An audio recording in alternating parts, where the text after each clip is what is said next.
இன்னைக்கு என்னுடைய செய்தியின் தலைப்பு தியோதிரேப்புவை பின்பற்றாதே. இதுதான் என்னுடைய செய்தியின் தலைப்பு. தியோதிரேப்புவை பின்பற்றாதேயுங்கள். Do not follow Diotrephes. Do not follow Diotrephes.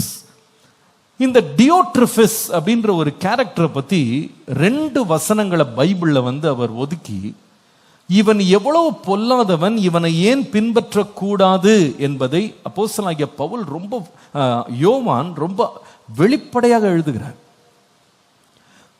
என்னுடைய கேள்வி என்ன என்றால், நாம தியோதிரேப்புவா அல்லது திமேத்ரியுவா?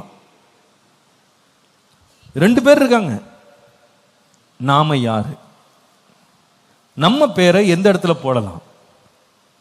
நாம பின்பற்றக்கூடியவர்களா அல்லது விலகி ஓட வேண்டியவர்களா? நம்முடைய வாழ்க்கையை ஆராய்ந்து சோதித்து பார்க்க இன்றைய காலையில் கர்த்தர் நமக்கு உதவி செய்வாரா? இந்த தியோதிரேப்பு என்கிற மனுஷனை குறித்து ஏன் அப்போஸ்தலனாகிய யோவான் இவ்வளவு தெளிவாக, பொறுமையாக, விளக்கமாக, அவனை எச்சரிப்புண்டாக எழுத வேண்டும்? அவனுக்கு இருக்கிற 3 குணநலன்களை இன்றைக்கு நாம ஒவ்வொன்றாக கவனிக்க போறோம். 3 யோவான் 9ஆம் வசனத்தை பாருங்க. அவனை இன்ட்ரோடியூஸ் பண்ணும்போது எப்படி சொல்லுகிறாருன்னு சொன்னா, அவர்களில் முதன்மையாய் இருக்க விரும்புகிற தியோதிரேப்பு எங்களை ஏற்றுக்கொள்ளவில்லை. அவர்களில் யாரா இருக்க விரும்புகிறான்? சத்தமா சொல்லுங்க. முதன்மையா இருக்கு. He loves to be the first. அவன் எங்களை ஏற்றுக்கொள்ளல. He loves to be the first. இவனுடைய குணம் முதலாவது நம்ம எச்சரிப்புண்டாகும்படி நாம கவனிக்க வேண்டிய முதல் குணம் என்னன்னு கேட்டா, Diotrephes, the self-seeking narcissist. இவனை நான் எப்படி பார்க்கிறேன் என்றால், தன்னையே முதன்மையாக வைத்து தானே முக்கியத்துவம் வாய்ந்தவன் என்ற குணநலன் கொண்ட தியோதிரேப்பு. இது நம்ம கவனிக்க வேண்டிய ஒரு குணம். இவனுடைய ஆட்டிடியூட் எப்படிப்பட்டதுன்னா, இவனுடைய மனநிலை எப்படிப்பட்டதுன்னா, நான் முதன்மையா எல்லா இடத்துலையும் இருக்கணும். நான் முதன்மையா இல்லை அப்படின்னா வேறு ஒருவரையும் என் பக்கத்தில் என்ன பண்ண மாட்டேன், ஏற்றுக்கொள்ள மாட்டேன், சேர்த்து கொள்ள மாட்டேன். இந்த குணம் அப்போஸ்தலனாகிய பவுல் சொல்லுகிறார், தேவனை அறியாத ஒரு மனுஷன் தீமைக்கு அடையாளமா இருக்கிற ஒரு மனுஷனுடைய குணம். பைபிள்ல பேர் எழுதப்படுவது ஒரு பெரிய ஆசீர்வாதம் நினைக்கிறேன். நம்ம பேர் பைபிள்ல இருக்கிறது பெரிய ஆசீர்வாதம். பைபிள்ல உள்ள பேர்கள்லாம் ரொம்ப ஆசீர்வாதமான பேர்கள். ஆனா சில பேர்கள் பைபிள்ல இருக்கு, ஆனா அந்த பேரை யாருமே தக்க பிள்ளைக்கு வைக்க மாட்டாங்க. நான் இப்போ இந்த பேரை உன்னை புதுசாக இன்ட்ரோடியூஸ் பண்ணேன். இன்னைக்கு இந்த பேரை யாரும் தன் பிள்ளைக்கு வைக்க மாட்டாங்கன்னு நினைக்கிறேன். ஏன்னா பைபிளில் பேர் இருக்கான்றது முக்கியம் இல்லை, எதுக்காக இந்த பேர் இருக்குன்றது தான் ரொம்ப முக்கியம். சில பேர் ஆண்டவர் பைபிள் எதுக்கு எழுதி வச்சிருக்காருன்னா, எச்சரிப்பு உண்டாகும்படி எழுதி வச்சிருக்கிறாரு. அந்த எச்சரிப்பு உண்டாகிற சுபாவத்தில் என்னன்னு கேட்டா, நான் முதன்மையா இருக்க வேண்டும். ஆனா நீங்க வேதம் முழுவதும் வாசிப்பீர்களானால், முதன்மையா இருக்க விரும்புகிற ஒரு குணம் கிறிஸ்துவ குணம் இல்லை என்பதை வேதம் நமக்கு ரொம்ப தெளிவாக வேதம் முழுவதும் நமக்கு கற்றுக் கொடுக்கிறது. நாம முதன்மையானவர்களாய் அல்ல, நாம் தாழ்மை உள்ளவர்களாய் இருக்கவே கர்த்தர் நம்மை அழைக்கிறார். இதற்கு யார் முன்னடையாளம் என்றால், இயேசுவே முன்னடையாளமாக இருக்கிறார்.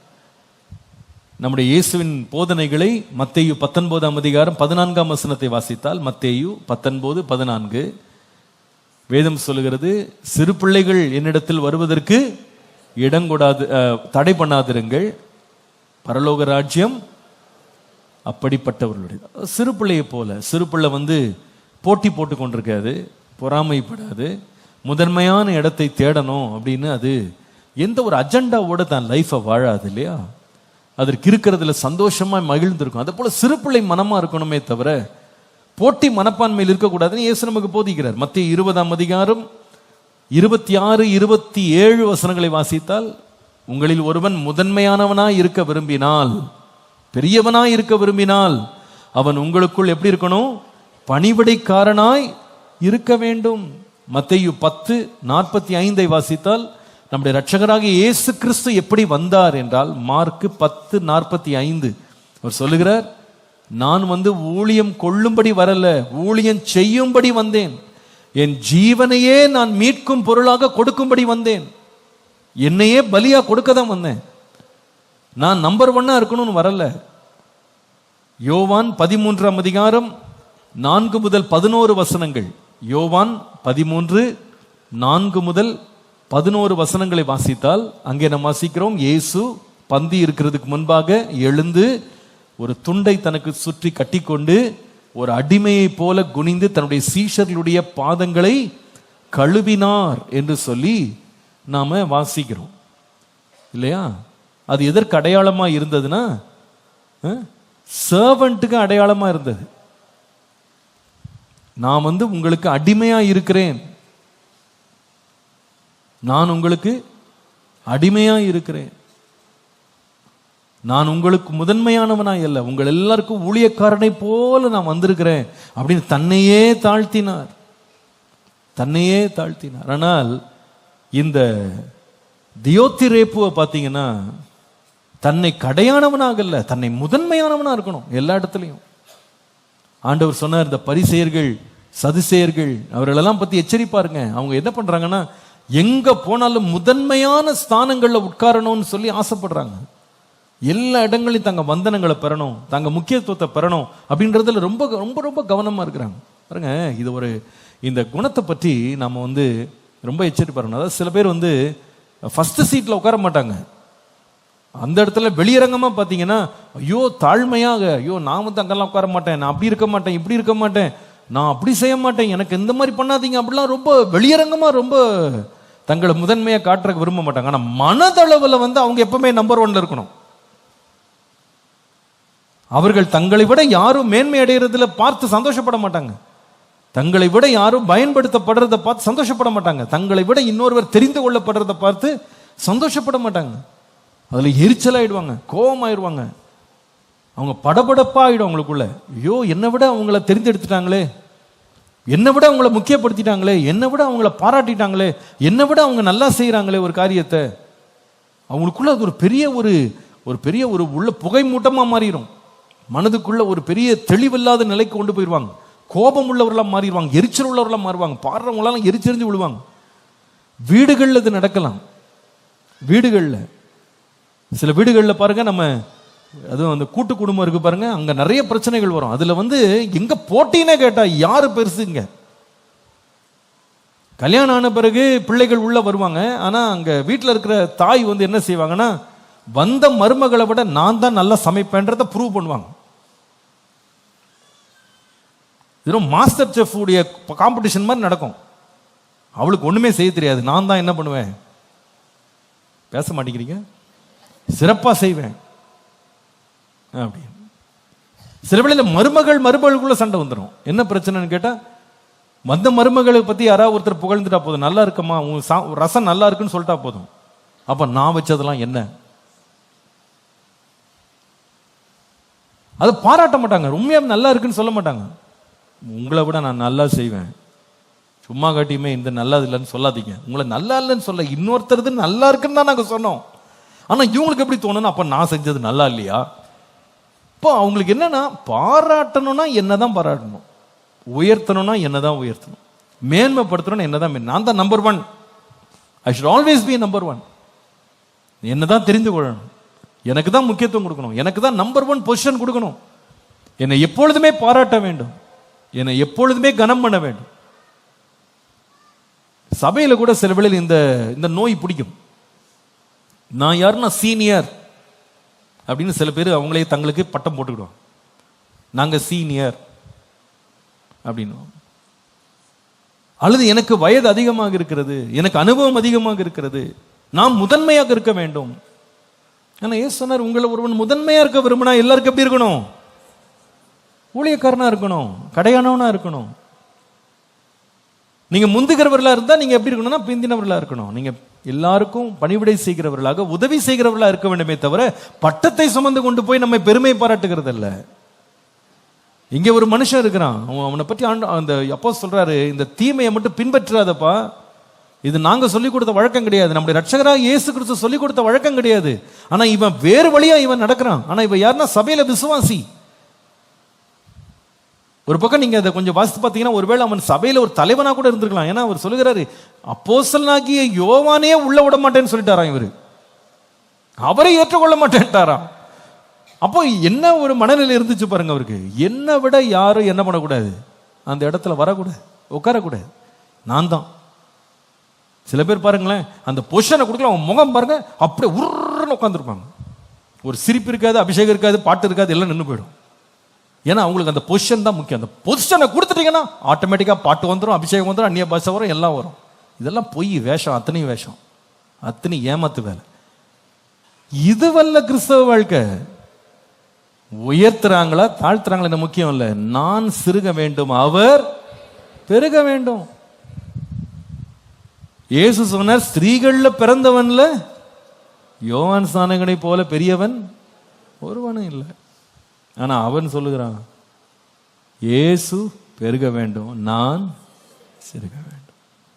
அவருடைய பாதரட்சியின் வாரை அவிழ்ப்பதற்கு கூட நான் பாத்திரவான் அல்ல. அல்லேலூயா. இந்த குணம் நமக்குள்ள வந்துடக்கூடாது, நம்முடைய குடும்பத்துக்குள்ள வரக்கூடாது, நம்ம வீட்டுக்குள்ள வரக்கூடாது, நம்ம வேலை ஸ்தலங்களில் வரக்கூடாது, நம்முடைய ஊழியங்கள்ல வரக்கூடாது. ஊழியங்கள்ல கூட நான் பார்த்துருக்கேன், யாரையாவது ஒருத்தரை கொஞ்சம் அவங்களுக்கு ஒரு உத்தரவாதத்தை கொடுத்து இதை செய்யுங்கன்னு சொல்லிட்டா போதும், அவ்வளவுதான். சுற்றி இருக்கிற 10 பேருக்கு முகமே மாறிடுது. அது என்ன, உன்னை எப்படி சூஸ் பண்ணாங்க, உன்னை எப்படி தெரிந்தெடுத்தாங்க, நீ யாரு, நீ எங்கிருந்து வந்த? இது கிறிஸ்துவின் குணம் அல்ல, கிறிஸ்துவின் குணம் அல்ல. முதன்மையா நான் இருக்கணும் அப்படின்ற வேட்கை தேவனுடைய குணம் அல்ல, இது பிசாசினுடைய குணம். பிசாசினுடைய குணம், இந்த லூசிஃபருடைய குணம் எப்படின்னா, நான் ஏறுவேன், நான் உட்காருவேன், என் சிங்காசனத்தை அங்க ஸ்தாபிப்பேன், தேவனுக்கு நிகராக நான் ஏறுவேன். இது தெய்வீக குணம் அல்ல. அப்போஸ்தலர் நடபடிகள் 8ஆம் அதிகாரத்தில் ஒரு நல்ல சம்பவம் இருக்கு. அங்க ஒரு மனுஷன் இருந்தான். 9ஆம் வசனத்துல பார்த்தீங்கன்னா சீமோன் ஒருத்தர் இருந்தான். இந்த சீமோன் யார் என்று கேட்டா, அவன் மாய வித்தைக்காரனா இருந்தான், அல்லது மந்திரவாதின்னு வச்சுக்கலாமே, மாய வித்தைக்காரன். இந்த மாய வித்தைக்காரன் என்னன்னு சொன்னான்னா, தன்னை ஒரு பெரியவன் என்று சொல்லி கொண்டானா. யாரு இவர்? பழைய பிசினஸ் இவருது. தன்னை ஒரு பெரியவன் என்று சொல்லி கொண்டான். சமாரியா நாட்டு ஜனங்களை பிரமிக்க பண்ணி கொண்டிருந்தான். நிறைய மாய வித்தை, மேஜிக் எல்லாம் பண்ணி ரொம்ப ப்ராப்பரா இருந்திருக்காரு. 10ஆம் வசனத்துல, தேவனுடைய பெரிதான சக்தி இவர்தான் என்று எண்ணி சிறியோர் பெரியோர் யாவரும் அவனுக்கு செவி கொடுத்து வந்தார்கள். அவன் அநேக காலமாய் தன்னுடைய மாய வித்தைகளினாலே அவர்களை பிரமிக்க பண்ணினதினால் அவனை மதித்து வந்தார்கள். பெரியவன் சொன்னாங்களாம், பிரமிப்படைந்தாங்களாம், செவி கொடுத்தாங்களாம், மதிச்சு வந்தாங்களாம். இதெல்லாம் இவருடைய பழைய ஹிஸ்டரி. எதை வச்சு சொல்லுங்க? மாய வித்தை பண்ணி இப்படி அவரு பெரிய ஆள்னு பேர் வாங்கி உட்கார்ந்துருக்காரு. ஆனால் இப்ப ரட்சிக்கப்பட்டார். சுவிசேஷத்தை கேட்ட உடனே இயேசுவை ஏற்றுக்கொண்டு ஞானஸ்தானம் கூட எடுத்துட்டாரு. இப்ப என்ன ஆச்சு? இந்த பழைய பெரியவன் அப்படின்னு சொல்றதுக்கு இப்ப யாரும் இல்லை. சர்ச்சுக்குள்ள வந்தா எல்லாம் பொதுவா இருக்கு. இப்ப யாரும் இவரை பார்த்து பிரமிப்படைகிறது இல்லை, யாரும் இப்ப இவருக்கு செவி கொடுக்கறது இல்லை, யாரும் இப்ப ரொம்ப பெருசா மதிக்கிறது இல்லை. அது சொல்ல கடல்ல கரைஞ்ச பெருங்காயம் மாதிரி ஆயிட்டாருன்னு வச்சுக்கிடுங்களேன். ஒரு காலத்துல இவருக்கு நேம், ஃபேம், எல்லாமே பொசிஷன் எல்லாம் ரொம்ப இருக்கு. இப்ப யாருமே இவர் என்ன பண்றது இல்லை. ஏன்னா மாய வித்தையெல்லாம் விட்டார். எல்லாம் விட்டுட்டு இப்ப சர்ச்சில் வந்து விசுவாசியா உட்கார்ந்துருக்காரு. இப்போ அந்த பழைய வேட்கை இருக்கு பாருங்க, பழைய வாஞ்ச உள்ள இருந்து, ஐயோ நாம எப்படி இந்த சமாரியா நாட்டில் பாப்புலரா இருந்தோம், நம்மளை பார்க்கறவெல்லாம் மதிச்சான், நம்ம சொல்றதெல்லாம் கேட்டுக்கிட்டு இருந்தான், நாம வந்து ஒரு பெரிய ஆளா இருந்தோம், இங்க வந்து அப்படியே உட்கார வச்சுட்டாங்களே, நம்மள சும்மா இருக்கோமே. அவனுக்கு உள்ள பொறுக்கல, எப்படியாவது மேல வரணும்னு நினைச்சான் போல இருக்கு, வாய்ப்பே கிடைக்கல. இங்க என்னன்னா, நீ பின்பற்று, வளரு, நீ தேரு, வசனம் படி தேரு அப்படின்னு விட்டாங்க. அந்த நேரம் பார்த்து 18ஆம் வசனத்துல பாத்தீங்கன்னா, ஒரு நாள் அப்போஸ்தலர்கள் வந்து ஜனங்கள் மேல் கை வைக்கிறாங்க, எல்லாரும் பரிசுத்த அபிஷேகத்தை பெறாங்க. அவ்வளவுதான், உடனே இவன் பார்த்தான், அப்போஸ்தலர்கள் தங்கள் கைகளை அவர்கள் மேல் வைத்ததினால் பரிசுத்த ஆவி தந்தருளப்படுகிறதை சீமோன் கண்டபோது அவர்களிடத்தில் என்ன கொண்டு வந்தான்? பணத்தை கொண்டு வந்து, நான் எவன் மேல் என் கைகளை வைக்கிறேனோ அவன் பரிசுத்த ஆவியை பெறத்தக்கதாக எனக்கும் இந்த அதிகாரத்தை, ஆமா இந்த அதிகாரம் ஒண்ணும் இல்லாம இருக்காங்க, எனக்கு கொஞ்சம் பவர் கொடுத்தீங்கன்னா நல்லா இருக்கும்.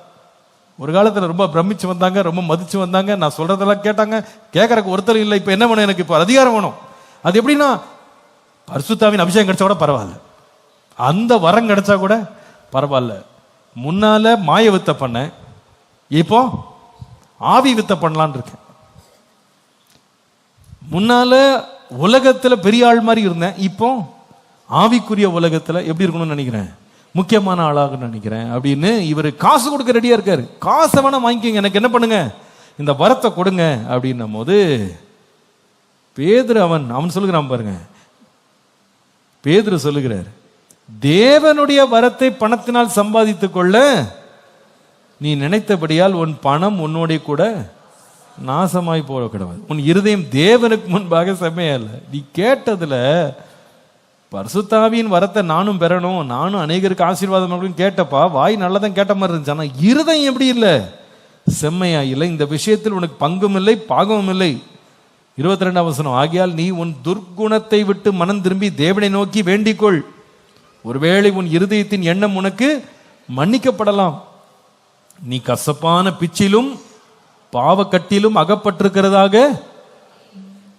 உள்ள பிச்சு இருக்கு, இந்த பழைய மாயவத்தை சுபாமெல்லாம் இன்னும் உள்ளதான் இருக்கு. பேரு ரட்சிக்கப்பட்ட விசுவாசி தான், இன்னும் பிச்சு கொஞ்சம் பேர் இருக்கு. பிச்சுன்னா உங்களுக்கு தெரியும்ல, மீன் வாங்கினீங்கன்னா, கறி வாங்கினீங்கன்னா உள்ள என்ன இருக்கும்? ஆமா, உள்ளதான் இருக்கும். நிறைய ரட்சிக்கப்பட்ட கோழி கூட அப்படிதான் இருக்கு, உள்ள பிச்சு இன்னும் போகாம இருக்கு. அது எடுக்கலைன்னா சமைச்சா என்ன ஆயிரும், மொத்தமா கசப்பாயிரும். அதே பிச்சோடு சபைக்குள்ள வந்தா நிறைய பேரை கசப்பாக்கி விட்டுரும்.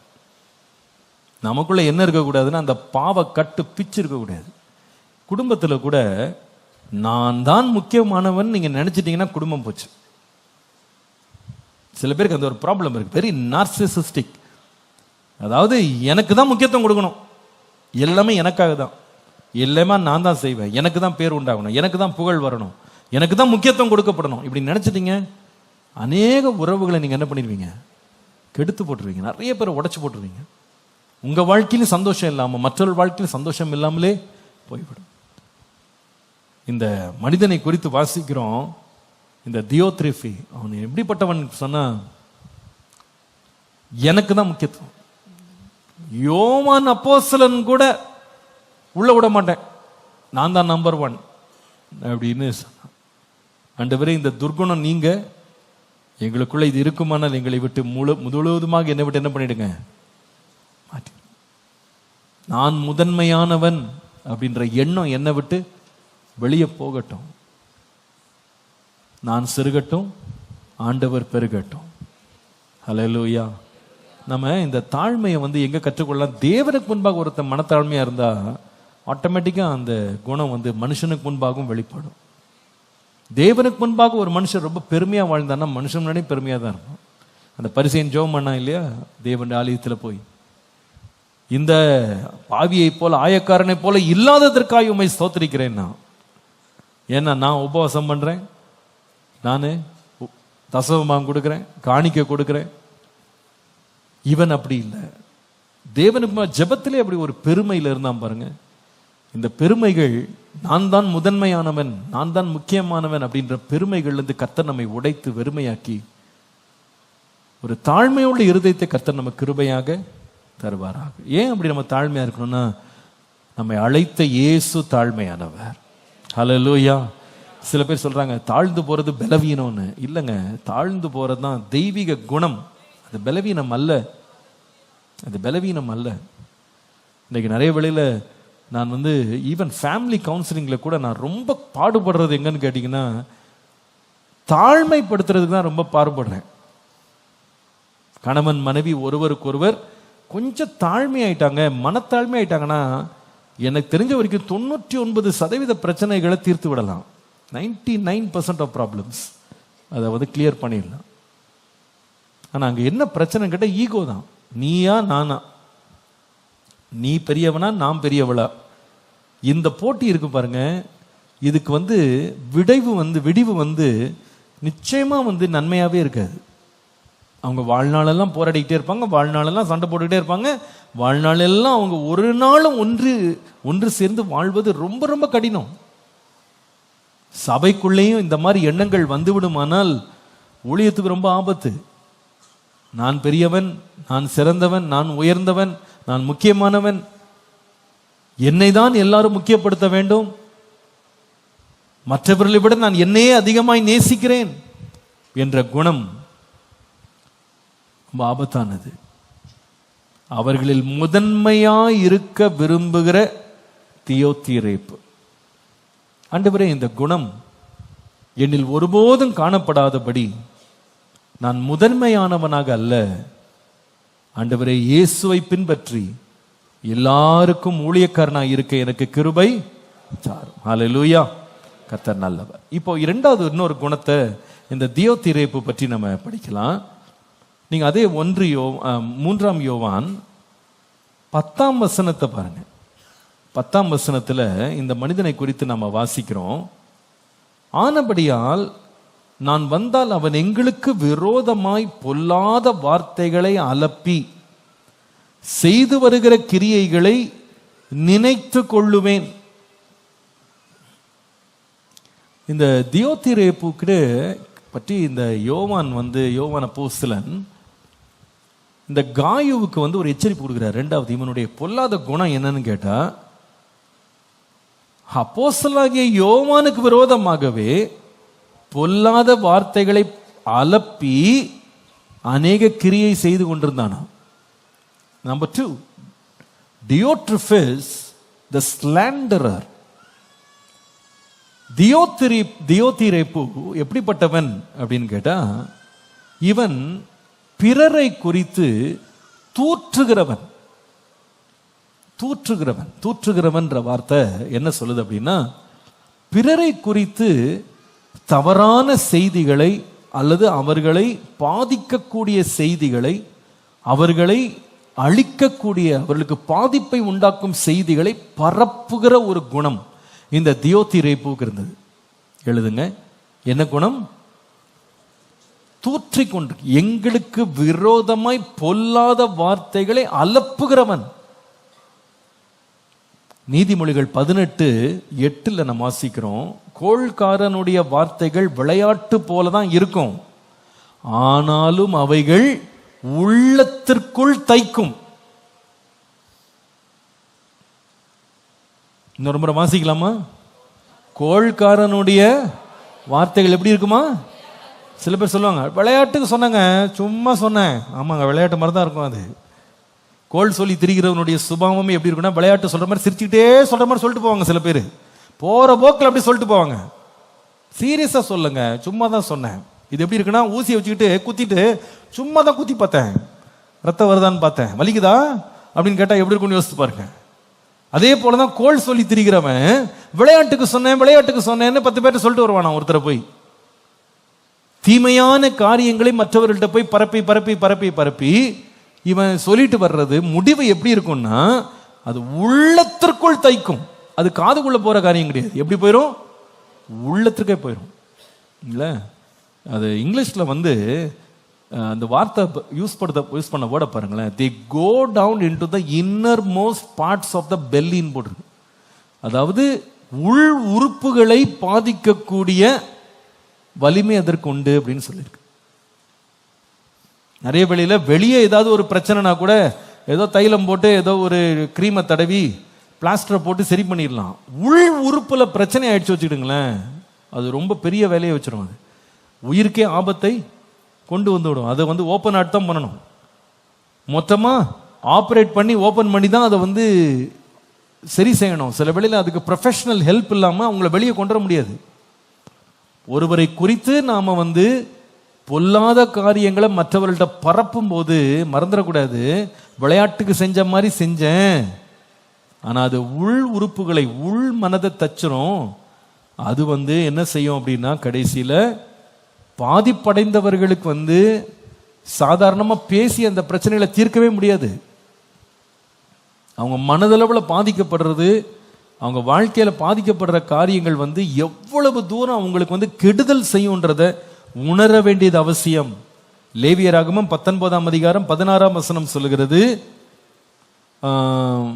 லேவியராகமம் 19:16, உன் ஜனங்களுக்குள்ளே அங்கும் இங்கும் கோள் சொல்லி திரியாயாக, பிறனுடைய இரத்த பழிக்கு உடன்பட வேண்டாம், நான் கர்த்தர்.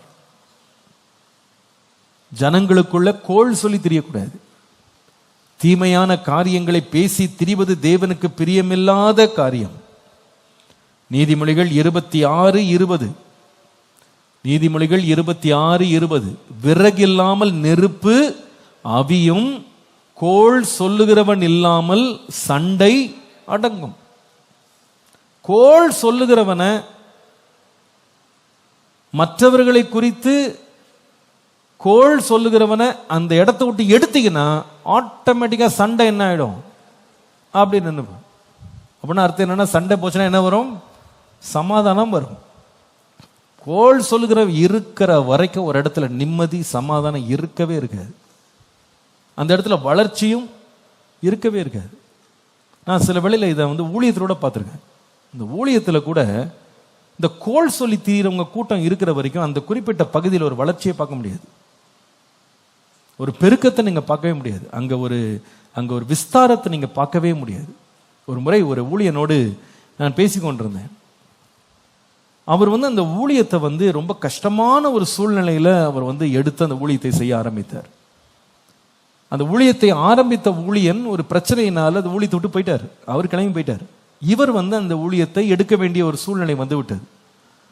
அந்த ஊழியத்தை எடுத்து நடத்தி கொண்டிருந்தார். ஆனால் கிட்டத்தட்ட ஒரு 5-6 வருஷமாக அவர் போராடுகிறார். அந்த ஊழியம் வளரவே இல்லை. எவ்வளவோ பிரயாசப்படுறாரு, எவ்வளவோ முயற்சி எடுக்கிறாரு, ஊழியம் வளரவே இல்லை. ஊழியம் சுத்தமாக வளரவே இல்லை. இவருக்கும் என்னன்னே புரியல. நம்ம இன்னும் என்ன செய்யணும்? ஆத்துமாக்கள் ரட்சிப்படைகிறது இல்லை, ஞானஸ்தானத்துக்கு ஆட்கள் ஒப்பு கொடுக்கறது இல்லை, செய்தி கொடுத்தா கூட அது செய்தி ஏதோ கற்பாறையில போய் பேசின மாதிரி இருக்கும், ஒரு விடுதலையே இருக்காது, ஆராதனை விடுதலையே இருக்காது. ஒரு 5-6 வருஷங்கள் கழித்து ஒரு நாள் எதிர்ச்சியாக அவருடைய சபையிலிருந்து ஒரு செய்தி அவருடைய காதிலே எட்டினது. அது என்னன்னு கேட்டா, அந்த சபையில ஒரு மூத்த ஒரு விசுவாசி அம்மா, நல்ல வயது முதிர்ந்தவர்கள், எத்தனையோ வருஷம் அவங்க அந்த சர்ச்சில் இருக்காங்க. இந்த புதுசா வந்த பாஸ்டரையும் அவங்க ரொம்ப அன்பா பேசுவாங்க, வரவேற்பாங்க, எல்லாம் செய்வாங்க. ஆனா அந்த அம்மாவை பற்றி ஒரு செய்தி வந்தது. செய்தி என்ன சொன்னாங்கன்னா, பாஸ்டர் நீங்க அந்த அம்மா பற்றி என்ன நினைக்கிறீங்க? என்ன நல்ல அம்மா வச்சே, எங்கிட்ட நல்லா பேசுவாங்க, நல்லா எங்கிட்டலாம் நல்லா பழகுவாங்க, கொஞ்சம் கேர்ஃபுல்லா இருங்க பாஸ்டர்னு ஒரு விசுவாசி சொன்னார். இவர் ஃபர்ஸ்ட் நம்பல. ஒன்னொன்னா செய்தி வந்தது. என்னன்னு கேட்டா, இந்த அம்மா சபைக்குள்ள போய் ஒவ்வொரு விசுவாசியா போய் சந்திச்சு இந்த போதகரை குறித்த தவறான செய்திகளை, அவரை குறைத்து மதிப்பிடும் செய்திகளை எல்லா இடத்திலையும் பரப்பி கொண்டே வந்து. ஆனா இவர்கிட்ட நல்ல பிரைஸ் லார்ட் சொல்லுவாங்க, நல்ல பேசுவாங்க. சொல்ல ஆரம்பிச்ச உடனே ஒரு நாள் நினைச்சாரு, நேரா போய் கேட்டுடலான்னு சொல்லி அந்த அம்மா வீட்டுக்கு வர வச்சார். வர வச்சு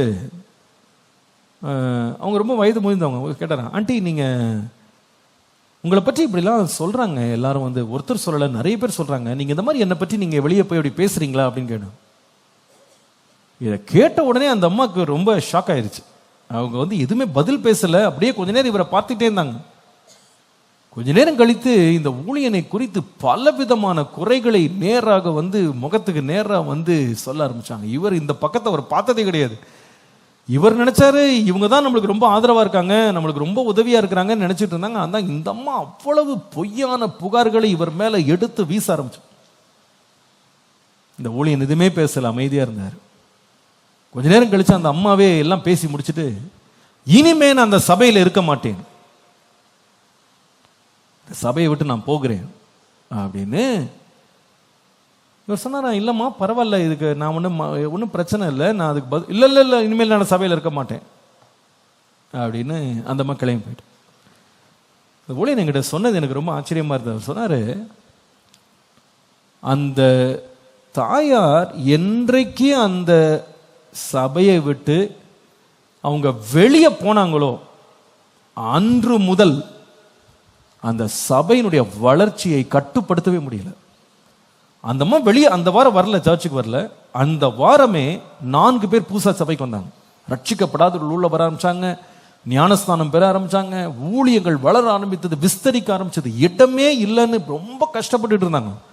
எங்க போய் தேடினாலும் இடம் கிடைக்காது. ஆனா கர்த்தர் சொந்த இடத்தை கொடுத்தாரு, ஆலயத்தை கட்ட ஆரம்பிச்சாரு. இப்போ அவங்க 4வது ஆலயத்தை கட்டியிருக்கிறாங்க. அந்த பட்டணத்தில் அவ்வளவு பெரிய ஆசீர்வாதமான ஒரு பெரிய ஊழியமாக ஸ்தாபிக்கப்பட்டது. சொன்னாங்க 6 வருஷம் போராடினேன், நான் ஒரு அடி எடுத்து வைக்க முடியல. இந்த விஷம் எங்க இருந்துச்சுன்னா, ஒரு அம்மா வீடு வீடா போய் என்ன செஞ்சிருக்காங்க, கோல் சொல்லி தெரிஞ்சது. இது சபைக்கு மாத்திரம் இல்லைங்க, குடும்பத்துக்கும் பொருந்துங்க. உங்க குடும்பம் உருப்படணுமா, உங்க குடும்பம் வாழணுமா, உங்க குடும்பம் நல்லா இருக்கணுமா, இந்த கோல் சொல்ற பழக்கத்தை விடுங்க. இந்த குறை பேசுற பழக்கத்தை விடுங்க. நம்ம வீடுகள்ல இருந்து அதை அகற்றுங்க. சொல்லுகிறான், எங்களுக்கு விரோதமான பொல்லாத வார்த்தைகளை அலப்பி செய்து வருகிற கிரியைகளை நினைத்து கொள்ளுவேன். பொல்லாத வார்த்தைகள். நான் சொல்லுவேன், நன்மை செய்கிறதற்கு ஏதுவான நல்ல வார்த்தை இருக்கா, அதை பேசுவோம். தீமையான வார்த்தைகளை தவிர்த்து விடுவோம். இன்றைக்கு சில பேர் இப்படி பொல்லாத வார்த்தைகளை பரப்பி அலப்பி அநேக ஊழியங்களை கெடுக்கணும், மனிதர்களை கெடுக்கணும் அப்படின்னு சுற்றி திரிகிறவங்களை நம்ம பார்க்கிறோம். கர்த்தர் தான் நம்மை காத்துக்கொள்ள வேண்டும். இந்த குணம் நமக்குள்ள வந்துராதபடி கர்த்தர் நம்மை ரத்தத்திற்குள்ள வைத்துக் கொள்ளணும்.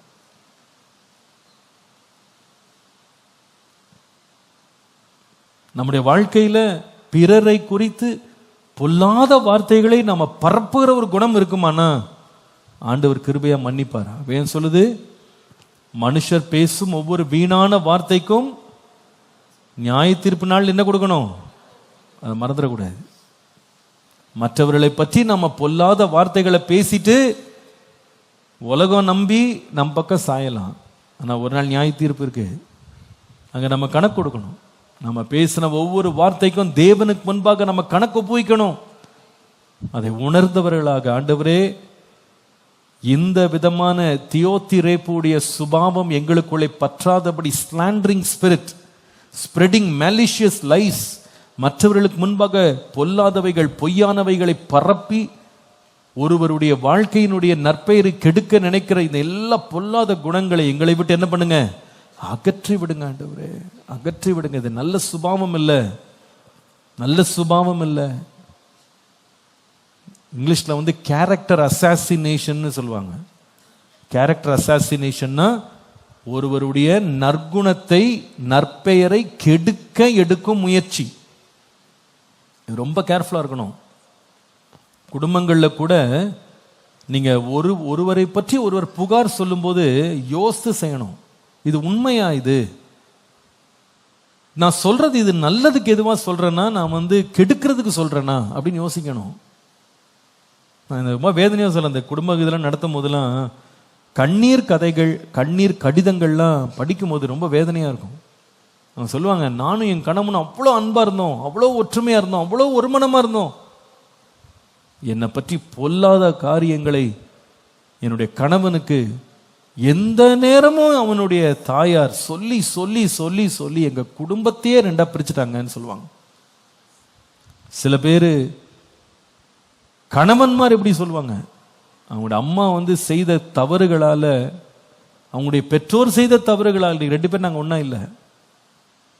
என்ன சுபாவம்னு கேட்டா, விரோதமாய் பொல்லாத வார்த்தைகளை அலப்பி செய்து வருகிற பொல்லாத கிரியைகள். அப்போஸ்தலனாகிய யோவான் சொல்லுகிறார், இந்த தீமை செய்கிறவன் தேவனை அறியான், இவனோட மட்டும் இவனை பின்பற்றாதப்பா, இவனை பார்த்து இவனை போல மாறிடாது. ஆண்டவரே, இந்த தியோத்திரேப்புடைய சுபாவம் எங்களிலே வராதபடி, நுழையாதபடி எங்களை பாதுகாத்துக் கொள்ளும். அல்லேலூயா. நான் சொல்லுவேன், இந்த சுபாவம் நம்மகிட்ட வெளியே போயிருமானா சண்டை உடனே அடங்கிரும். வீண் சண்டை, வீண் பிரச்சனைகள், வீண் வாக்குவாதங்கள் நம்மை விட்டு என்ன செய்யும், அகன்று போயிடும். நம்முடைய வீடுகள் சமாதானம் காண ஆரம்பிக்கும். நம்ம ஒரு வார்த்தை பேசுறதுக்கு முன்னால நம்ம கேட்கணும், இது நன்மை உண்டாக்குமா, இது தீமையை உண்டாக்குமா, இது இன்னொருத்தரை கட்டி எழுப்புமா, இன்னொருத்தரை கெடுக்குமா, இவங்களை வாழ வைக்குமா, இவங்களை நாசம் பண்ணுமா, அதை கேட்கணும். நம்ம ஒவ்வொரு வார்த்தை பேசுறதுக்கு முன்னாடி கேட்கணும், இந்த வார்த்தை உண்மையானதா, சத்தியமானதா கேட்கணும். சில வேளையில ஆன்லைன்ல கூட சில தவறுகள் நான் சொல்றேன். என்னன்னா, ஒரு கான்டெக்ட்ல ஒருத்தர் பேசுனதை என்ன பண்ணுவாங்கன்னா, இவங்களுக்கு எது சாதகமோ அந்த துண்டை ஒன்று எடுப்பாங்க பாருங்க. எடுத்தா அதுக்கு அர்த்தமே வேற மாதிரி மாறிடும் இல்லையா? அர்த்தத்தையே மாற்றி இவங்களுக்கு என்ன நோக்கம்னா அவனை கெடுக்கணும், அவன் பேரை நாசமாக்கணும், அதான் நோக்கம். அந்த நோக்கத்துக்காக இவங்க தலையை எடுத்துருவாங்க, வாலையும் எடுத்துட்டு நடுவில் ஒரு துண்டை மட்டும் எடுத்து அதுக்கு வியாக்கியானம் பண்ணுவாங்க பாருங்க. ரொம்ப தாழ்மையாக சொல்றேன், இந்த கிரியைகள்லாம் வாயால பேசினாலும் சரி, ஆன்லைன்ல பண்ணாலும் சரி, நீங்க கமெண்ட்ல அடிச்சாலும் சரி, என்னன்னா பண்ணுங்க. ஆனா நம்ம சொல்லுகிற ஒவ்வொரு வார்த்தைக்கும் மேல ஒரு நாள் கணக்கு கொடுக்கணும், அதை மறந்துடாதீங்க. எழுதி விட்டு பேசிவிட்டு தப்பிச்சு ஓடிடலான்னு மட்டும் நினைக்காதீங்க. மனுஷன் உங்களை கண்டுக்கிடாம போயிடுவான். சில பேர் ரொம்ப பெரிய மனுஷன் என்ன பண்ணுவாங்கன்னா, போப்பா பேசுறான் பேசிட்டு போட்டு விடுப்பா அப்படின்னு போயிடுவாங்க. சில பேர் ரொம்ப வெகுண்டு எழும்பி வருவாங்க கோபமா. யார் எழும்புறாங்களோ இல்லையோ, கர்த்தர் ஒரு நாள் நின்று கணக்கு கேட்பார். எப்படி இந்த பொல்லாத காரியத்தை அவனை குறித்து நீ சொன்னாய் என்று நிச்சயமா கேட்பார். உங்களுக்கு தெரியும், ஒரு முறை மோசேக்கு விரோதமாக சொந்த சகோதரி எழுப்பி வந்தாள். மிரியாம் வந்து மோசே வாய்க்கு வந்தபடி அவள் பேசுகிறாள், அவனுடைய மனைவியை குறித்து பேசுகிறாள். முடிவு எப்படி முடிஞ்சது பார்த்தீங்களா? குஷ்டரோகி தான் வெளியே போனான். இந்த குணம் நமக்கு நல்ல குணமே அல்ல, குடும்பத்துக்கு ஒரு நல்ல குணமே அல்ல.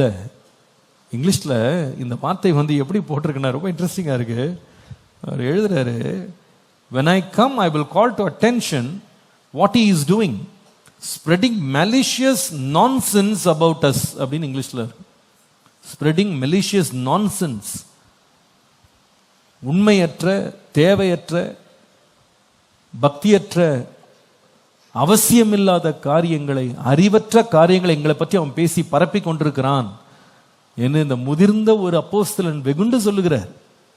நம்முடைய வாழ்க்கையில் இந்த சுபாவம் நமக்கு அவசியமில்லாதது. மூன்றாவது, இந்த தியோத்திரேப்பு, இவன்கிட்ட நம்ம எச்சரிப்படைய வேண்டிய மூன்றாவது ஒரு காரியம். இவனை ஏன் பின்பற்றக்கூடாதுன்னு சொல்றாருன்னு கேட்டா, 10ஆம் வசனத்தின் 2ஆம் பகுதி பாருங்க. அவன் இப்படி செய்து வருவது, அது இப்படி செய்து வருவதுன்னா எங்களை பற்றி எல்லா இடத்திலையும் பொல்லாத காரியங்களை பரப்பி பேசிட்டு அலப்பிட்டு வர்றானே, இதை செய்து வருவதும் அல்லாமல் தான் சகோதரரை ஏற்றுக்கொள்ளாமல் இருக்கிறதும் அன்றி ஏற்றுக்கொள்ள மனதாய் இருக்கிறவர்களையும் தடை செய்து சபைக்கு புறம்பே தள்ளுகிறான். இவனுடைய மூன்றாவது கெட்ட சுபாவம், பொல்லாத சுபாவம் என்னன்னா, டயோட்ரிஃபீஸ் த செக்டேரியன் அல்லது பிரிவினைவாதி. பிரிவினைவாதி. ஆங்கிலேயர்கள் வந்து அவங்கள பத்தி சொல்றாங்க, இந்த இந்திய நாடு வந்து ஒரே நாடாக இல்லைன்றது தான் சரித்திரம் இல்லையா? இந்திய நாடு வந்து ஆங்கிலேயர் உள்ள வந்து கால் வைக்கும் போது, ஈஸ்ட் இந்தியா கம்பெனின்னு ஒரு கம்பெனி இந்தியாவில் வந்து வியாபாரம் செய்ய வரும்போது, சரித்திரம் படித்தவங்களுக்குலாம் தெரியும், இப்போ நம்ம வச்சிருக்க இந்தியான்றது ஒரே நாடு கிடையாது.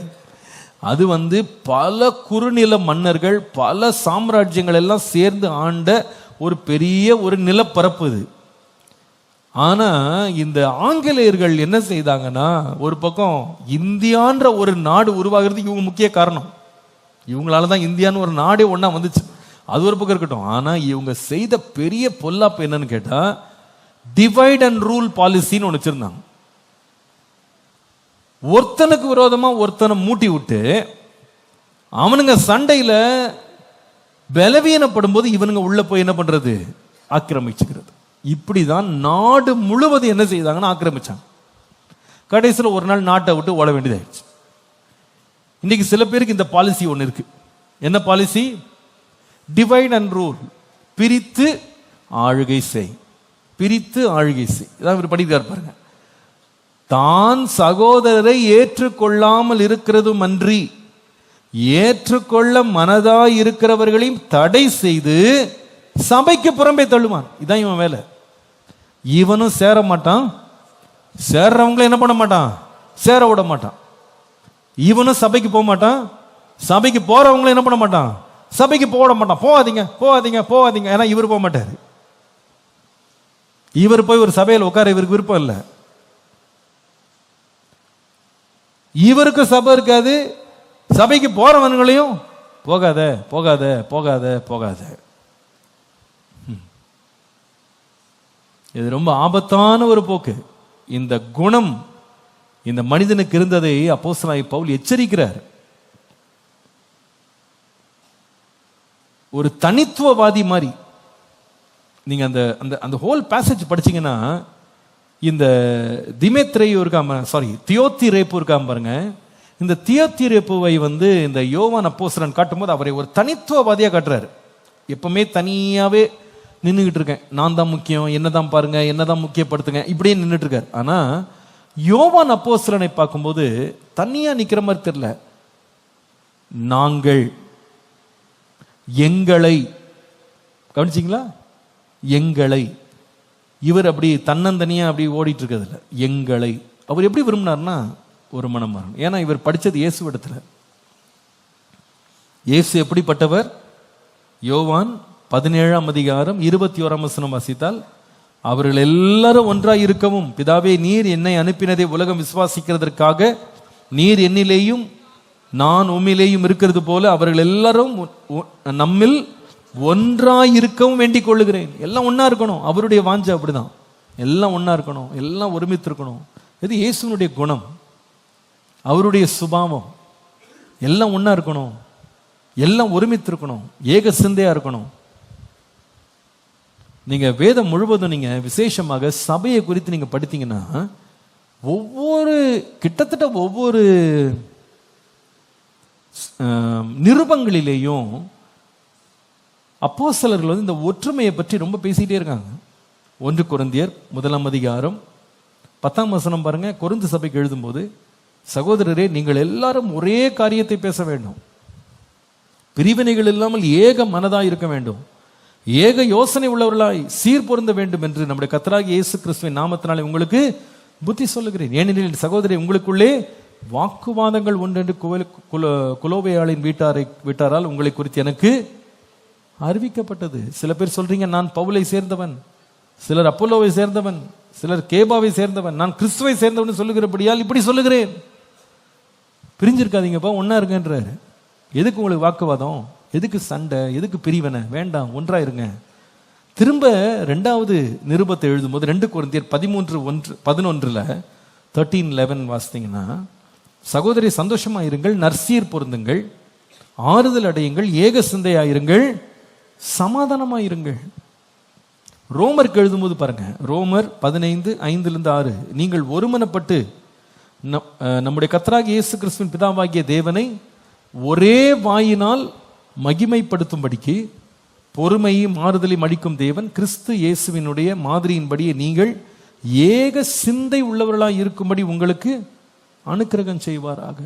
பிலிப்பியர் சபைக்கு எழுதுறார் பாருங்க, பிலிப்பியர் 2:2 பிலிப்பியர் 2:2 நீங்கள் ஏக சிந்தையும் ஏக அன்புள்ளவர்களுமாய் இருந்து இசைந்த ஆத்துமாக்களாய் ஒன்றையே சிந்தித்து என் சந்தோஷத்தை நிறைவாக்குங்கள்.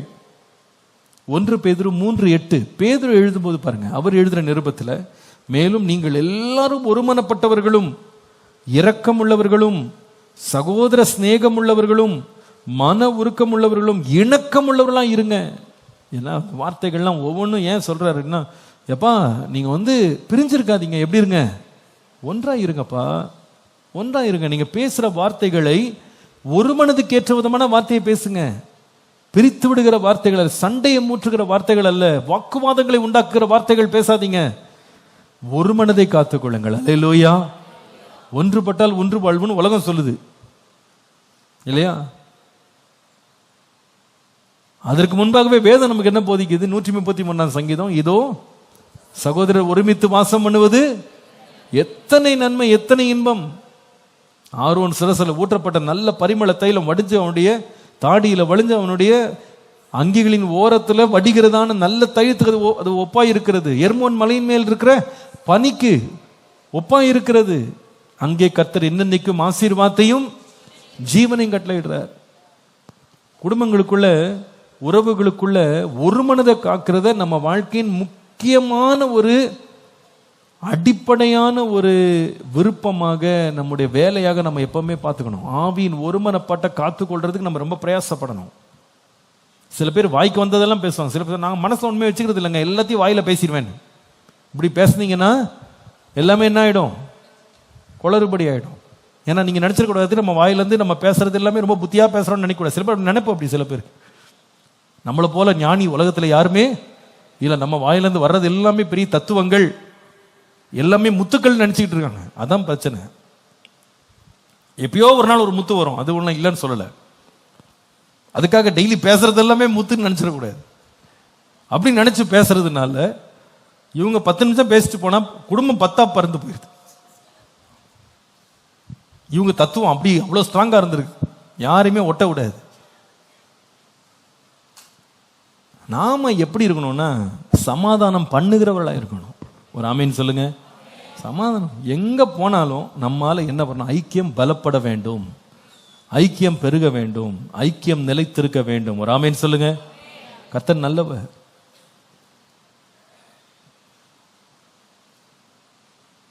இந்தியாவில் எவ்வளோ பரவாயில்ல, வெளிநாடுகள்லாம் நீங்கள் போனீங்கன்னா ரொம்ப ரொம்ப சங்கடமாக இருக்கும். கேட்குறக்கே கதைகள் ரொம்ப கேட்க ரொம்ப மன வருத்தமாக இருக்கும். அங்கே சபைன்னு சொல்லுவாங்க. ஆல்மோஸ்ட் எந்த சபையை போய் கேட்டாலும் இங்கேருந்து பிரிஞ்சு அங்கே, அங்கேருந்து பிரிஞ்சு அங்கே, அங்கேருந்து பிரிஞ்சு இங்கே, இப்படி பிரிஞ்சு பிரிஞ்சு பிரிஞ்சு பிரிஞ்சு பிரிஞ்சு பெருக்கம் எப்படின்னா நம்பரில் கிடையாது, காங்கிரிகேஷன்ஸ் தான் பிரிஞ்சிருக்கு. இந்த ஒரு மனம் ஒற்றுமை ஏக சிந்தை என்பது இல்லாமலே போயிடுச்சு. அது ரொம்ப வேதனையானது. அதில் சிலர் இவர்களை பார்க்க மாட்டேன், அவளை பார்க்க மாட்டேன், அவங்ககிட்ட பேச மாட்டேன், இவங்ககிட்ட பேச மாட்டேன், அவங்க வந்தாங்கன்னா நான் வரமாட்டேன். என்னமோ நம்ம தான் தேவதூதன் மாதிரி. அவங்க வந்துடுறாங்களா நான் வரமாட்டேன், அவங்க முகத்திலே முழிக்க மாட்டேன். ஆனால் பரலோகமே என் சொந்தமே பாட்டு ரொம்ப நல்லா உருகி உருகி பாடுவார்கள். பரலோகத்தில் ரொம்ப தனித்தனியாக ஸ்கேட்டு வச்சிருக்க மாதிரி. நீங்கள்லாம் தமிழ்நாடு, நீங்கள்லாம் ஆந்திரா, நீங்கள்லாம் கேரளா, நீங்கள்லாம் கன்னியாகுமரி, நீங்கள்லாம் திருநெல்வேலி, நீங்கள்லாம் சேலம், நீங்கள்லாம் இந்த ஊருன்னு பிரித்து வச்சிருக்க மாதிரி. அங்கே எல்லாரும் ஒரே இடத்துல கர்த்தரை ஆராதிக்க போகிறோம். அல்லேலூயா. நாம ஒரே தகப்பனுடைய பிள்ளைகள். நமக்குள்ள என்ன பிரிவினை, என்ன வேற்றுமை, பிரிவினை உண்டாக்குற எந்த காரியத்தை நமக்குள்ள என்ன பண்ணக்கூடாது. குடும்பத்துக்குள்ள வர்றோமா, ஒற்றுமையை காத்து கொள்றதுக்கு ஆண்டவரை பிரயாசப்படுறேன். இந்த வார்த்தை பேசுறதுனால பிரிவினை உண்டாயிடுமா? வேண்டாம், அந்த வார்த்தை வேண்டாம். இந்த பிரச்சனை எழுப்புறதுனால பிரிவினை உண்டாயிடுமா? வேண்டாம். இந்த கருத்தை சொல்றதுனால மனம் புண்படுவார்களா? வேண்டாம். ஒற்றுமையை காத்து கொள்வோம், ஒரு மனதை காத்து கொள்வோம், ஏக சிந்தையை காத்து கொள்வோம். அல்லேலூயா. ஏசு சொன்னார் இல்லையா, நீ ஒரு பலியை எடுத்துட்டு வந்து நீ பலிபீடத்துல கொண்டு வந்து காணிக்க வைக்கிறதுக்கு முன்னால உன் சகோதரனுக்கு விரோதமா ஏதாவது ஒன்று இருக்குன்னா நீ பலி எங்க வச்சிரு, காணிக்க எங்கே வச்சிரு, முதல்ல எங்க போ, சகோதரன்ட்ட போய் நல்மனம் புரிந்திட்டு வாப்பா. காணிக்க செலுத்துறது பெருசு இல்லை, ஒற்றுமையா இருக்கிறது தான் முக்கியம். ஒற்றுமையா இருக்கிறது முக்கியம். சில பேர் சண்டை போட்டு சர்ச்சுக்கு வந்துருவாங்க. சர்ச்சில் தான் எனக்கு நிம்மதி இருக்கிறது. வீட்டில் எல்லா சண்டையும் கிளப்பி விட்டு வீட்டு பத்தி எரிஞ்சுக்கிட்டு இருக்கும். இங்க வந்து அலேலுயான ஒரே அந்நிய பாஷை பேசிக்கிட்டு இங்க ஆர்ப்பாட்டம் பண்றேன். கேட்டா எனக்கு சர்ச்சில் தான் நிம்மதி. ஆமாப்பா, நீ போனாலே நிம்மதி தான். சர்ச்சுக்கு போனானே எங்க போனான்னு நீ இருக்கிற இடமே என்ன இல்லாமல் போயிடுது, நிம்மதி இல்லாமல் போயிடுது. அந்த மாதிரி நீங்க வந்து சர்ச்சை வந்து தஞ்சம் மாதிரி அடைக்கலம் மாதிரி மாத்திடக்கூடாது. சர்ச்சுக்கு போனதான் நிம்மதி. செஞ்சுட்டு வந்த வேலை என்னப்பா, நீனு எல்லாத்தையும் பிரிவினை ஆக்கிட்டு எல்லாத்தையும் பிரிச்சு விட்டுட்டு எல்லாத்தையும் உடைச்சு விட்டுட்டு சர்ச்சு தான் நிம்மதினா? கர்த்தருடைய சமூகத்துக்கு வரும்போது நமக்கு ஒரு உணர்வு இருக்கணும். நான் என்ன உணர்வோடு வருகிறேன், என்ன நிலையில வருகிறேன். அல்லேலூயா. ஒரு மனதை காத்துக்கணும். இந்த மனிதனுடைய வாழ்க்கை நமக்கு ஒரு பெரிய எச்சரிப்பு. தியோத்திரேப்பு எப்படிப்பட்டவன்? ஒரு முதன்மையா இருக்கணும். நான் தான் எல்லாத்துலேயும், என்னை விட்டால் ஒருவரும் கிடையாது என்ற நிலையில பெருமைக்குள்ள தன்னையே தன்னுடைய நலனை தேடிக்கொண்டிருக்கிற ஒரு மனிதனாக இருக்கிற குணம் கர்த்தர் நம்மை விட்டு அகற்ற வேண்டும். இரண்டாவது, இந்த தியோதிரேப்பு விரோதமான பொல்லாத வார்த்தைகளை அலப்புகிற ஒரு மனுஷன்,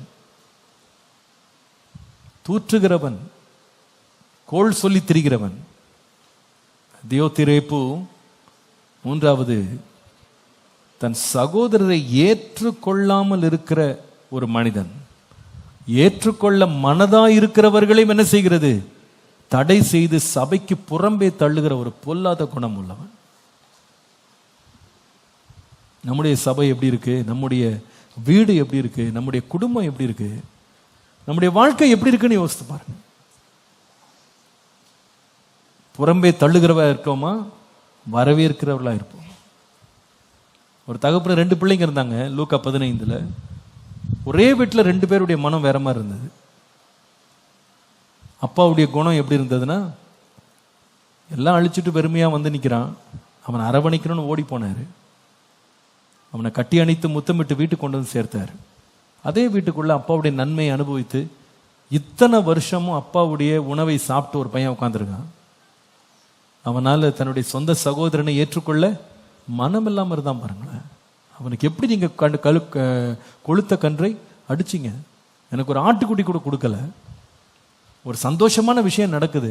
அப்பா சொல்றாரு, எப்பா அவன் காணாமல் போனான்பா, காணப்பட்டான், மறிச்சான், ஆனா உயிரோட வந்துட்டான், சந்தோஷப்படலாம்பா. நான் வரமாட்டேன், வெளியவே நின்றுக்கணும். அப்பா போய் கெஞ்சுறாரு, பாப்பா பாப்பா, எல்லாரும் சந்தோஷப்படலாம். வேலைக்காரன் வந்து உள்ள சந்தோஷப்பட்டுக்கிட்டு இருக்கான், சொந்த சகோதரன் உள்ள வரல. நல்லா கவனிங்க, இந்த சம்பவத்தை நீங்க படித்து பார்த்தீங்கன்னா, இந்த மூத்த குமாரன் வீட்டுக்கு வந்தான் பாருங்க. வீட்டுக்கு வந்து அப்பாட்ட கேட்டிருக்கலாம், என்னப்பா ஆச்சுன்னு கேட்டிருக்கலாம். ஆனா இவன் எங்க போய் கேட்டான்னா, வேலைக்காரன்ட்ட கேட்டான், என்ன ஆச்சு. அந்த சம்பவத்தை படிச்சு பாருங்களேன், ரொம்ப நல்லா இருக்கும் பாருங்க. ஒரு முறை வாசித்துட்டா நல்லா இருக்கும். லூக்கா 15ஆம் அதிகாரம் ஒரு குறிப்பிட்ட வசனத்தை மாத்திரம் நான் சுட்டிக்காட்ட விரும்புகிறேன். 26, 27 பாருங்க.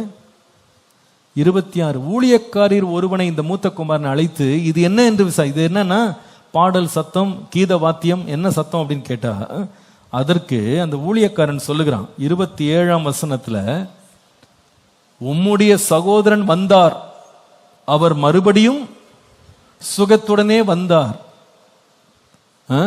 உம்முடைய தகப்பனுடன் சேர்ந்தபடியினால் அவருக்காக கொளுத்த கன்றை.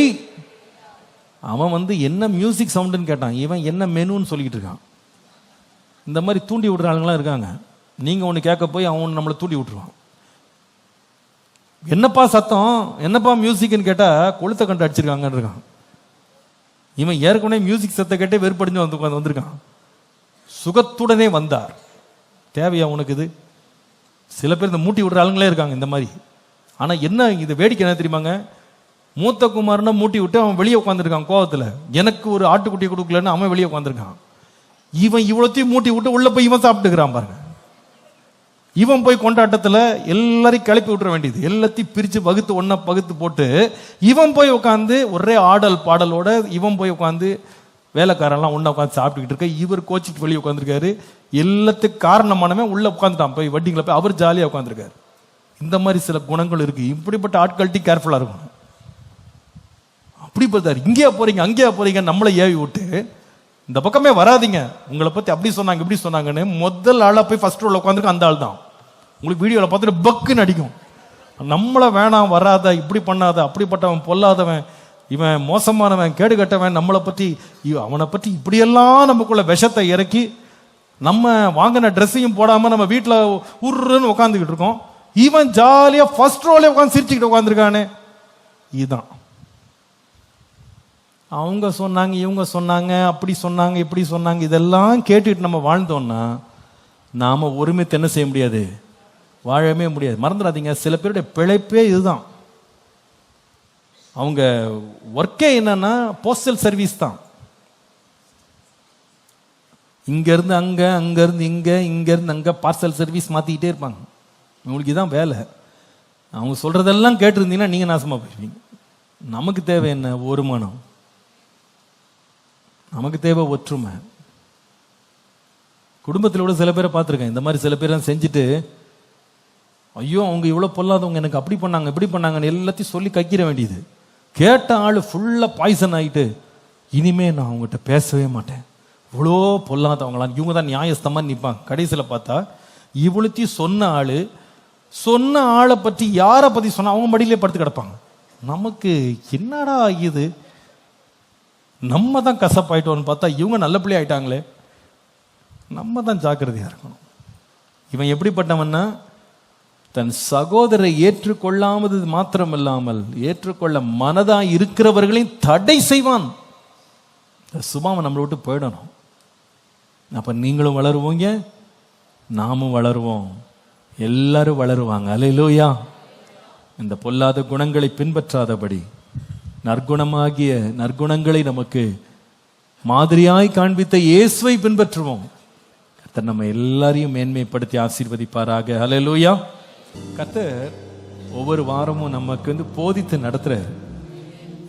அதேபோல நான் யோசிப்பேன், ஏன் இந்த மாதிரி வார்த்தைகள்லாம் கர்த்தர் தர்றாரு நான் யோசிப்பேன். ஒவ்வொரு முறையும் எப்படி நான் ரொம்ப யோசிக்கும் போது, அந்த செய்தி முடிந்த பிறகு அந்த வாரத்தில் கேட்ட விசுவாசிகள் அநேகரும் சொல்லுவாங்க, சார் இந்த வாரம் எனக்கு என்ன தேவையோ அதை கர்த்தர் என்னோட இன்றைக்கு பேசினாருன்னு சொல்லுவாங்க. இந்த மாதிரி வசனங்கள்லாம் பேசும்போது எனக்கு கொஞ்சம் தயக்கமாக தான் இருக்கும். இது நம்ம சபையில் எதுவுமே கிடையாது, எல்லாம் நல்லா தானே இருக்காங்க, அவங்களுக்கு ஒரு பிரச்சனை இருக்கிற மாதிரி எனக்கு தெரியல, இந்த மாதிரி பிரச்சனை நம்ம குடும்பத்தெல்லாம் இருக்காது, நம்ம சபைக்குள்ளெல்லாம் இருக்காது அப்படின்னு நினச்சிட்டு தான் நான் பொதுவாக நினச்ச ஆயத்தம் பண்ணுவேன். இதெல்லாம் ஏன் ஆண்டவர் பேசுறாருன்னு. ஆனால் நாம முகத்தை பார்க்குறோம். கர்த்தர் இன்னைக்குள்ள வார்த்தை ஒருவேளை சிலருடைய வாழ்க்கைக்கு ரொம்ப அவசியமான வார்த்தையாக இருந்திருக்கலாம்.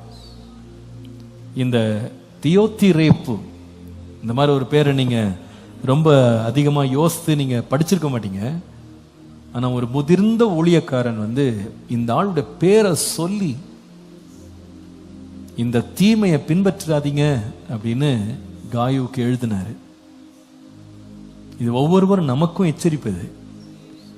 நாமும் ஒரு தியோத்திரேப்புவாக இருக்கக்கூடாது. இப்படிப்பட்ட தியோத்திரேப்புக்களை நாம பின்பற்றவும் கூடாது. அது ரொம்ப முக்கியம். அதற்கு பதிலாக நம்ம எப்படி இருக்கணும்னா, திமேத்ரேயு மாதிரி இருக்கணும். அவனை குறித்து சொல்றாரு, நாங்களே அவனை பற்றி சாட்சி சொல்றோம், அவன் ரொம்ப நல்லவன். அப்படிப்பட்ட நன்மையானவர்களை பின்பற்றுங்க. அப்ப சபையில 2 உதாரணம் இருக்காங்க இல்லையா? தீமையானவங்களும் இருக்கிறாங்க, 2 இருக்காங்க. சபையில பயிரும் இருக்கு, கழையும் இருக்கு, மறந்துடாதீங்க. வெளுத்ததெல்லாம் பால் நீங்க நம்புனீங்கன்னா, எல்லார் வார்த்தையும் ஒரே போல நீங்க தராசுல வைத்து நீங்க பின்பற்றுவீங்களானா, நிறைய வழியில நம்ம பெரிய பிரச்சனைக்குள்ள மாறிடும். அவருடைய கனிகளால் அவர்களை அறிவீர்கள். இந்த தியோத்திரேப்பு ஒரு விசுவாசியை போல, ஏன் சபையின் தலைவனை போலவே உட்கார்ந்திருந்தான். ஆனால் அவனுடைய வாழ்க்கை ரொம்ப தீமை நிறைந்தது. சபைக்கு தீமை, விசுவாசிகளுக்கு தீமை, குடும்பங்களுக்கு தீமை. அப்போஸ்தலன் யோவானே அவனை ஹேண்டில் பண்றது ரொம்ப கஷ்டப்பட்டாரு. அவர் சொன்னார், நான் லெட்டர்ல கூட எழுத விரும்பல. பின்னால் நீங்க வாசித்தீங்கன்னா, அந்த வீட்டில் போய் வாசித்து பாருங்க, நிறைய காரியங்களை நான் கையினால மையினால் நான் எழுத விரும்பலன்னு சொல்லுவாரு. அவ்வளவு செஞ்சிருக்கான் இவன். நான் நேரில் வரும்போது அவன்கிட்ட நான் பேசுறேன், இதை நான் சரி பண்றேன்னு சொல்றாரு. அப்போ அவ்வளவு முதிர்ந்த ஒரு ஊழியக்காரனுக்கே இவன் போராட்டமா இருந்திருக்கான் பாருங்க. ஆனா பேர் என்னன்னா விசுவாசி. நிதானித்து பார்த்து நன்மையானவைகளை தெரிந்து கொள்ள வேண்டியது அவசியம். நம்மை மற்றவர்கள் பின்பற்றத்தக்க ஒரு வாழ்க்கை நமக்கு இருக்கணும். நாம நடக்கிற வாழ்ற வாழ்க்கையும் இயேசுவை பின்பற்றுகிறவர்கள் என்கிற அடையாளம் உள்ளதாய் நம்முடைய வாழ்க்கை இருக்க வேண்டும். நாம் பாடின பாட்டில் 3வது சரணம் சொல்லுது, தடுமாறும் வேளைகளில் உம் சித்தம் செய்திட பாதை காட்டினீரே என்றும் ஸ்தோத்திரம். என் வாழ்க்கையில் நான் சில தடவை உலக பிரகாரமாக மனுஷர்கள் மாம்சத்தில் அப்படி நடக்கிறது, சுபாவங்கள் இப்படி வளர்த்துக்கிறது, இதெல்லாம் நான் பார்த்து சில வேளை எனக்கே தெரியாம இந்த குணங்கள்லாம் எனக்குள்ள வந்திருக்குமானால் எனக்கு பாதை காட்டும், என்னை நல்வழிப்படுத்தும். இந்த தீமையிலிருந்து எனக்கு ஒரு விடுதலையை தாங்க ஆண்டவரே. நேர்வழியாய் நடக்க, உத்தமமான வழியில நடக்க எனக்கு கிருபை தயவாக எனக்கு தாங்க. என்னை அன்றி யாரும் முதல் நிலைப்படுத்தப்படக்கூடாது அப்படின்ற ஒரு சுபாவம் நம்மை விட்டு வெளியே போயிடணும். ஆண்டவரே, என்னுடைய வாழ்க்கை பிறரை குறித்த காரியங்களை நான் கோள் சொல்லி தெளிகிறவனாக நான் இருக்கக்கூடாது, பிரிவினை உண்டாக்குகிறவனா இருக்கக்கூடாது. இந்த தீமையான முன்னுதாரணங்களை பின்பற்றாமல் நன்மையை பின்தொடர கிருபை தாரும். ஜெபிப்போமா? கரங்களை உயர்த்தி நாம் ஜெபம் பண்ணுவோம். ஆண்டவரே, உம்முடைய தெய்வீக குணங்கள் எங்களிலே பிரகாசிக்கட்டும், எங்களிலே வெளிப்படட்டும், எங்கள் வாழ்க்கையிலே அவைகள் பிரகாசிக்கட்டும். இயேசுவுக்கு அடுத்த குணங்கள், உம்மை பிரியப்படுத்துகிற குணங்கள் எங்களிலே பிரகாசிக்க உம்மை போல மாற்றும், உம்மை போல மாற்றும் ஆண்டவரே, உம்மை போல மாற்றும். ஹல்லேலூயா. உம்மை போலாக்கும் இயேசுவே, உம்மை போலாக்கும். உள்ளத்தை அன்பால் நீரப்பி என்னை உம்மை போலாக்கும்.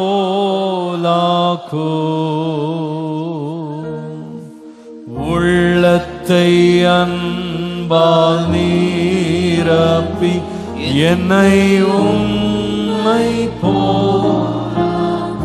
கரங்களை உயர்த்தி சொல்லுவோம். உம்மை போலாக்கும், உம்மை போலாக்கும் இயேசுவே, உம்மை போலாக்கும். உள்ளத்தை அன்பால் நீரப்பி என்னை உம்மை போலாக்கும். உள்ளத்தை அன்பால் நீரப்பி என்னை உம்மை போலாக்கும். ஆண்டவரே, இன்னைக்கு எங்களோடு இடைப்பட்ட உம்முடைய வார்த்தைக்காக நன்றி. உம்மை நாங்கள் மாதிரியாக கண்டு அநேகருக்கு ஒரு மாதிரி உள்ள வாழ்க்கை ஆகிய திமித்ரேயுவின் வாழ்க்கை எங்கள் வாழ்க்கையாக இருக்கட்டும். இன்றைக்கு நாங்கள் கேட்ட ஆண்டவரே, இந்த மனிதனை போல எங்க வாழ்க்கை இருக்கவே கூடாது. இவைகளை எங்களுக்கு எச்சரிப்பு உண்டாகும்படி எழுதியிருக்கிறீர். இவைகளால் நாங்கள் எச்சரிப்படைந்து எங்கள் குணம் உம்மை போல மாற, உமக்கு உகந்த வாழ்க்கை வாழ எங்கள் ஒவ்வொருவரையும் பண்படுத்தும், பக்குவப்படுத்தும், எங்களை ஆசீர்வதித்து வழி நடத்தும். கிருபை எங்களோடு இருந்து வழி நடத்தட்டும். இயேசுவின் நாமத்தில் பிதாவே, ஆமென். நம்முடைய கர்த்தராகிய இயேசு கிறிஸ்துவின் கிருபை, பிதாவாகிய தேவனுடைய அன்பு, பரிசுத்த ஆவியானவருடைய அந்யோன்ய ஐக்கியம், சமாதானம், ஆசீர்வாதம் நம் அனைவரோடும் கர்த்தருடைய வருகை பரியந்தம் நிலைத்திருப்பதாக. எல்லாரும் சேர்ந்து சொல்லுவோம். என் ஆத்துமாவே கர்த்தரை ஸ்தோத்திரி, என் முழு உள்ளமே பரிசுத்த நாமத்தை ஸ்தோத்திரி. என் ஆத்துமாவே கர்த்தரை ஸ்தோத்திரி, கர்த்தர் செய்த சகல உபகாரங்களை மறவாதே.